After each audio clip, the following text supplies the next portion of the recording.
que que o povo de Deus é tratado de uma forma diferente na Bíblia? Por que que Deus trata de modo tão especial aqueles que são dele, apesar de serem um povo tão mau?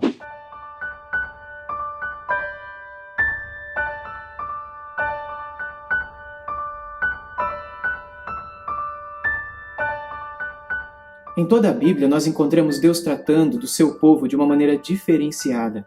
Nós sempre o vemos, no Antigo e no Novo Testamento, cuidando daqueles que são dele de um modo imerecido, se nós formos parar para pensar.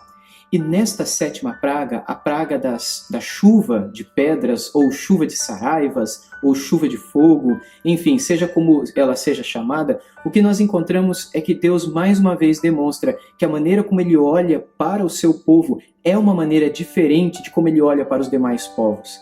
Aqui, na sétima praga, Deus, muito mais do que dar uma lição a Faraó e dar uma lição ao povo egípcio, ele quis mostrar para o seu próprio povo que eles nunca deixam de estar debaixo dos seus olhos. Eu quero ler o texto que registra essa passagem para vocês, que está lá em Êxodo capítulo 9, a partir do versículo 22.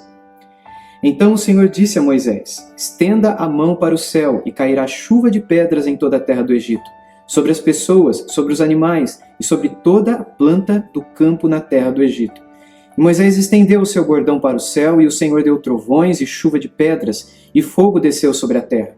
E o Senhor fez cair chuva de pedras sobre a terra do Egito, de maneira que havia chuva de pedras e fogo misturado com chuva de pedras tão grave como nunca houve em toda a terra do Egito. Desde que veio a ser uma nação, por toda a terra do Egito, a chuva de pedras destruiu tudo o que havia no campo, tanto pessoas como animais. A chuva de pedras destruiu também todas as plantas do campo e quebrou todas as árvores do campo. Somente na terra de Gósen, onde estavam os filhos de Israel, não houve chuva de pedras. Mais uma vez, o que nós encontramos é que, embora a praga, embora a peste, embora a destruição tenha alcançado muito daquilo que existia na vida dos egípcios, no povo de Deus nada aconteceu. Essa praga ela tem um tom diferenciado também, porque se nas demais pragas, as anteriores, nós vimos o rio sendo poluído, nós vemos a morte de animais, nós vemos bolhas e tumores sobre população, mesmo sobre animais e outras coisas mais, nesta praga nós vemos pela primeira vez a morte de seres humanos. Pela primeira vez, mesmo o Senhor tendo dito, por meio de Moisés e Arão, para Faraó, que era para que todos saíssem do campo, porque o Senhor enviaria chuva de pedras, alguns egípcios que temeram a palavra do Senhor se protegeram, mas outros que não temiam ao Senhor saíram ao campo, e todos eles morreram. E aqui mais uma vez nós vemos que o ponto não é a chuva, a pedra, se isso foi uma lava vulcânica que de alguma maneira foi expelida e por algum vulcão ali próximo e fez com que caíssem pedras misturada com fogo e que se misturou com chuva. Enquanto alguns cientistas tentam olhar para esse ponto, o ponto que se destaca aqui não é a chuva, a pedra, o fogo, a saraiva. O ponto que se destaca é por que é que na terra onde os judeus moravam nenhuma pedra caiu, nenhum fogo caiu. Não se foi vista nenhuma saraiva, nenhuma chuva de pedras, nada ali aconteceu. Mais uma vez, o que ficou claro para os egípcios, para Faraó e para principalmente o povo de Israel é que Deus cuida do povo dele de uma maneira toda especial. Ainda hoje é assim. Se nós olharmos para tudo que está acontecendo no mundo, para tudo que está acontecendo ao nosso redor, isso não significa que a gente não pode ser afetado, ficar doente ou sofrer um acidente, mas significa que quando nós passarmos por um acidente, por uma doença ou vivermos em meio a uma epidemia, os olhos de Deus sempre estarão colocados sobre nós, o seu povo. Assim como os olhos do Senhor estão sobre os pardais, os olhos do Senhor estão sobre os seus filhos e as suas filhas, para cuidar deles, para sustentá-los, para protegê-los, e ainda que permitindo a aflição em uma ou outra ocasião, garantindo a eles que no final eles desfrutarão do melhor de Deus no novo céu e na nova terra, onde não haverá mais dor, nem morte, nem enfermidade, e nem tristeza e nem lágrima. Deste lado da eternidade, a gente sofre tudo isso. Nós choramos, nós somos afligidos, nós lamentamos, nós enfermamos e nós morremos.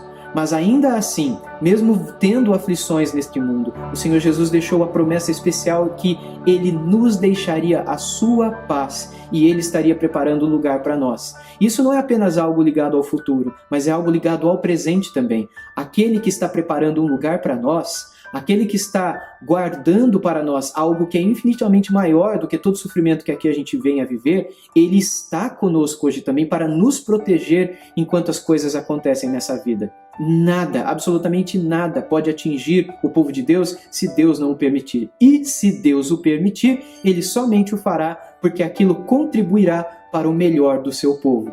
Como o apóstolo Paulo escreveu, todas as coisas cooperam para o bem daqueles que amam a Deus. Então, se alguma coisa lhe vier ou me vier a acontecer, saiba que isso, de alguma maneira incompreensível para nós agora, é o melhor para nós. E o certo é, assim como o Deus não abandonou o seu povo lá no Antigo Egito, quando aquela chuva de pedras acontecia, o mesmo Deus não abandona o seu povo hoje.